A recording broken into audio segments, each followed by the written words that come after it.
So we're here at the Charles de Gaulle Airport CDG, Paris. Nakakuha na kami ng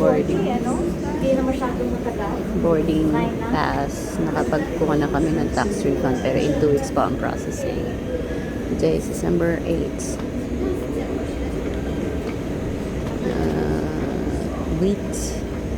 Wheat ba ngayon? 8? Yes. December. December.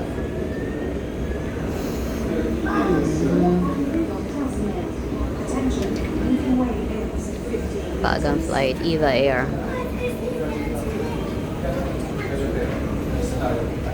Siyempre, pabago-bago ang last minute kami kinuha na ng e-ticket, return ticket. What the F, diba?